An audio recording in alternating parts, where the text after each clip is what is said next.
What's going on, guys? Stefan here, S&E's Garage.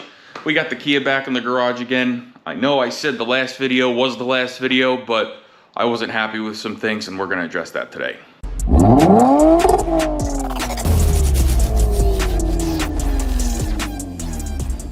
Alright guys, so in the last video, we did the sway bar end links on this thing, and then the video before that, we went ahead and did the rear brakes.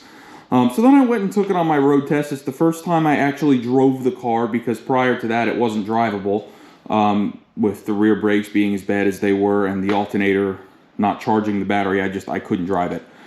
So once we took it out on the road, we noticed a very harsh vibration coming from the steering wheel when hitting the brakes.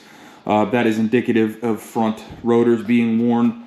Now, the brake pads did pass the visual inspection. There still is plenty of brake pad material left on these brakes, but the rotors are shot. And if you're going to do rotors, you're going to do brake pads.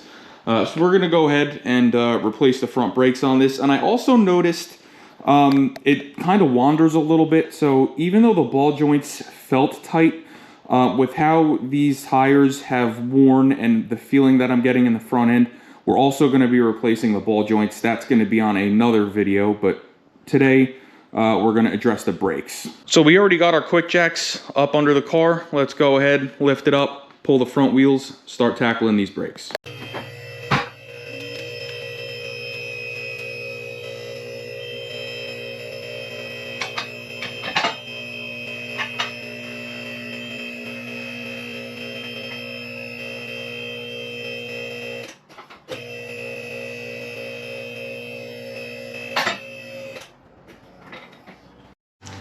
Next up, let's go ahead, pull these front wheels off.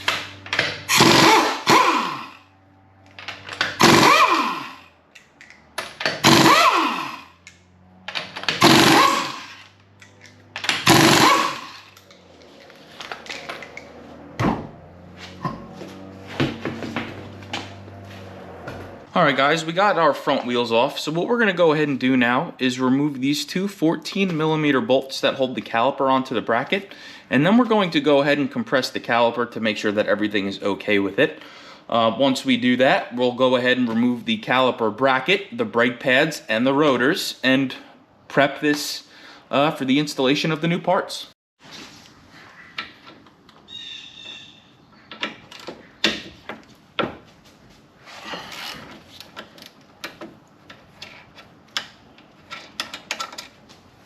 Number one.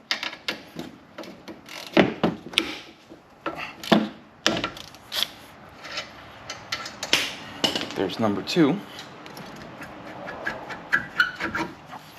Go ahead and get that off. Let me get my Lang caliper compressor, and we'll go ahead and compress this caliper. All right, guys, so this is a Lang part number 277 caliper compressor.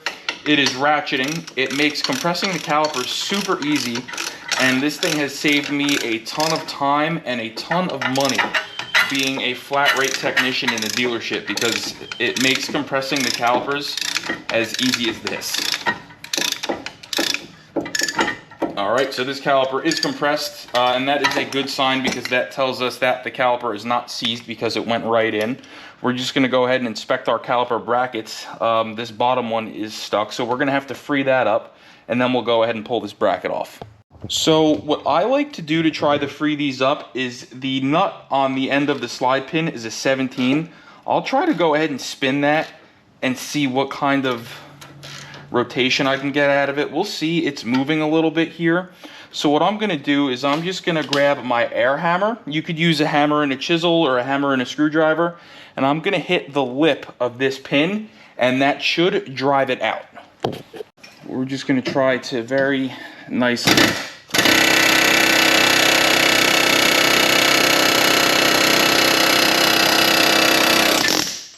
like so. So you'll see here we got the slide pin out. We are going to have to clean this up, grease it, and then reassemble it, but this no less is a good sign that we were able to get it out. Otherwise we would have needed a new caliper bracket. So you'll see here the brake pads, like I said, they still had plenty of meat, but unfortunately we had such a bad vibration that we have to do this. So we're gonna go ahead, clean this off with some emery cloth.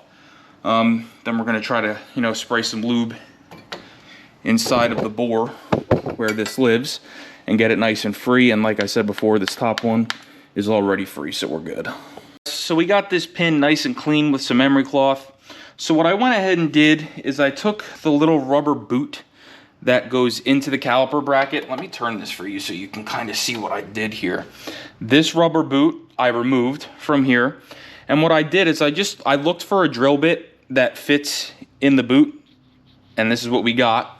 So what I'm gonna go ahead and do is I'm just gonna run the drill through here. I'm not trying to drill the metal out. I'm just trying to clean up. You see all that crud at the end of the drill bit on the flutes? I'm just trying to clean that out. That way that pin has a nice smooth surface to go ahead and glide on, and it won't get stuck in the future. So again, I'm literally just gonna take my drill, like so. We're gonna put the drill in here, and we're just gonna kind of let it do its thing. I do just need to change this to drill mode so that it doesn't get stuck on me like that. And you'll see all of the junk that ends up on the drill bit. So now we should have this thing to the point where it goes in and out nice and free. And we can now put everything back together. Now you are gonna wanna clean the junk out of this boot, and then you're gonna wanna use a silicone brake lubricant. We have some Wagner silicone brake parts lube that we use here. I will leave that in the video description below, along with everything else we're using here. If you do purchase it, and you do purchase it from our links, it does help the channel. We get a small kickback from it from Amazon, and we do appreciate your help. So let me go ahead, clean this thing out here. I'm just gonna use a little bit of brake cleaner, clean it out, and put everything back together. All right, so this boot will just slide back into place here, like so.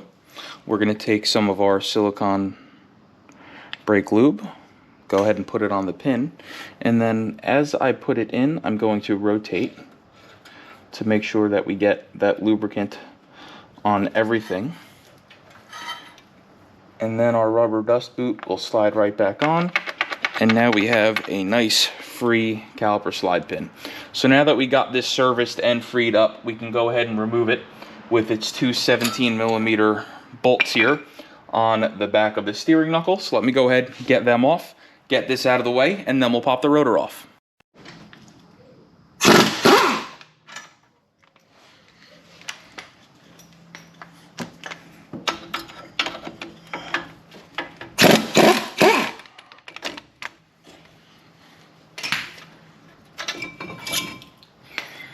All right, now we're just going to go ahead and remove our caliper hardware. And all we're gonna do is just use a wire brush to clean these ends up. But before I do that, let's go ahead and work on getting this rotor off. Now, there are two set screws, one here and one here, that we need to remove. If you do not have an impact screwdriver, removing them is going to be very difficult because you can strip them, and then if you strip them, you have to drill them. Nobody likes drilling. So I'm gonna leave also an impact screwdriver down in the video description below. I'll leave like a Lyle or something like that, something that's cheap but still good. We have a snap-on because, again, I used to work in a shop, and I used it almost every day. So let me go ahead and grab it, show you how to use it, and we'll get this rotor off. So all you need here is the hammer and the screwdriver. You're gonna go ahead, oh, this one's already loose, that's great. I don't even have to use it on this one. The other one's bent, so we're almost definitely gonna have to use it on that one. But the idea is you put this in the screw and then you tap it with a hammer. Let me get a pick and clean that out. This one's bent. And whoever worked on this car last does not know what they're doing. Clean the crud out of there. Let's see if this fits. Hang on. Have to use a finer edge here. There we go, that should work.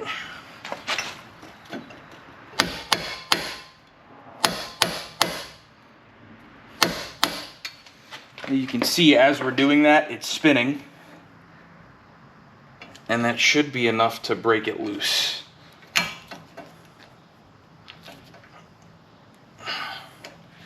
Man, they did a number on this.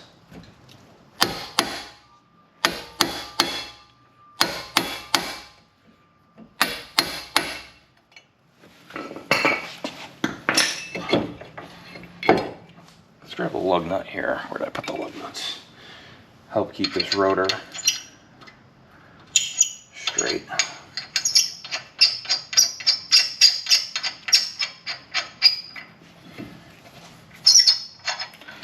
So that one will not be going back in, just for the record. I usually put them back because really they belong there, but this one is beat.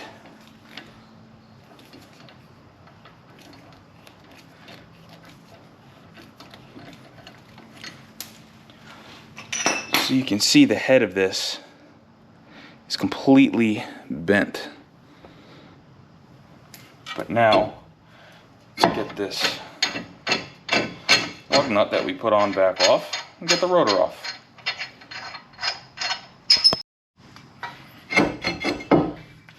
Off she comes. So we're just going to use a wire brush, clean this hub up, and get our new rotor and slide it on.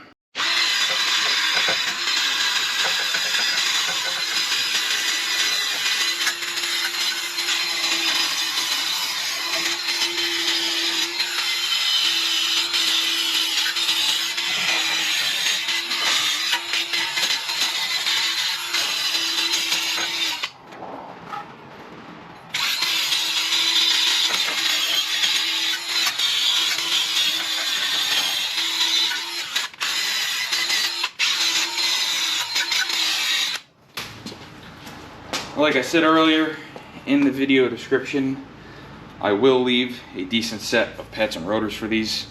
When you put them on, you just want to make sure that this little hole here is going to line up with the hole for your screws.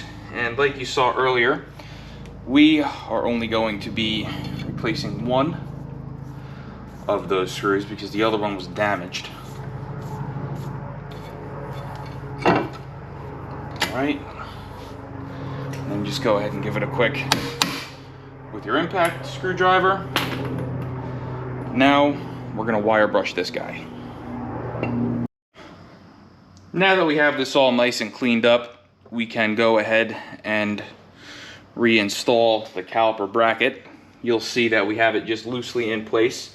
We're going to use our impact gun here to go ahead and zip it tight, and then we are going to assemble the caliper hardware and the brake pads. Okay.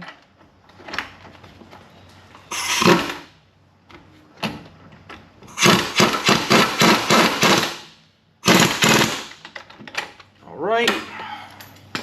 Let's go ahead and get our brake pads and caliper hardware. Tighten this up.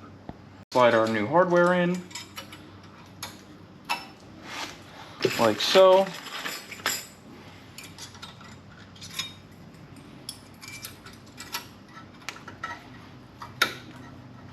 Okay, let's get our new pads here.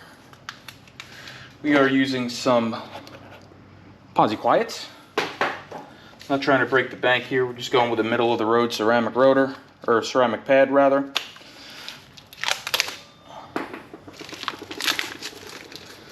All right.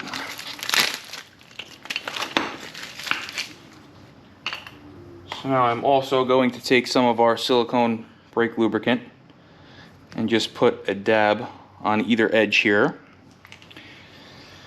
And then we are just going to very carefully slide them into place.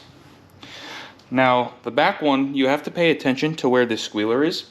You want the squealer on the leading edge. So this is actually the incorrect pad.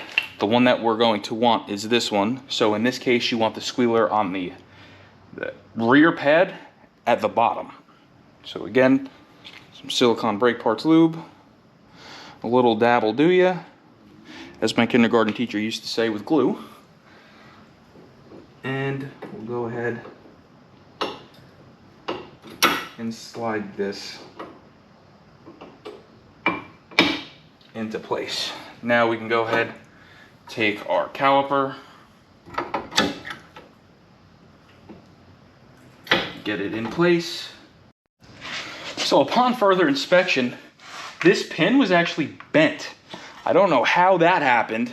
The air hammer definitely wouldn't have did that. So whoever worked on this prior must have bent it, but we went ahead and took it outside and beat it with a hammer until it was straight. And now it really slides nice. We have our pads on, and our caliper should now slide right over, and that's exactly what we want.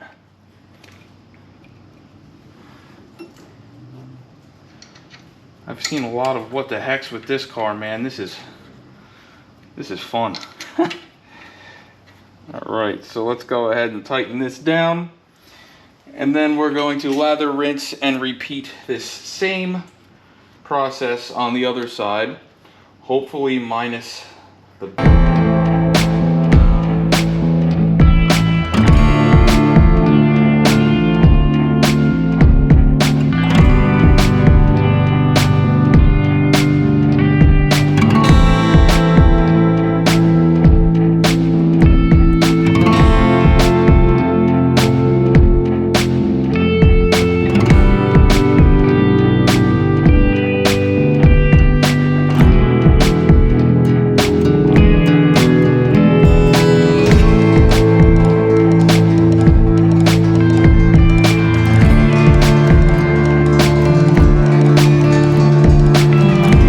Well, I hope that helped you replace the front brakes on your Hyundai Elantra or Kia Forte. We went ahead and finished everything up. Went ahead, pumped the brakes, make sure the calipers are nice and filled with fluid. That way when we back it out, the car doesn't just take off on us, because that will happen. So make sure you pump your brakes. But you'll see here we got our nice new pads and rotors on both sides. And that's going to be it for this video. So please like, share, and subscribe. Again, everything we used is in the video description below. If you buy from those links, it helps us out. We do appreciate it. So we'll see you on the next one.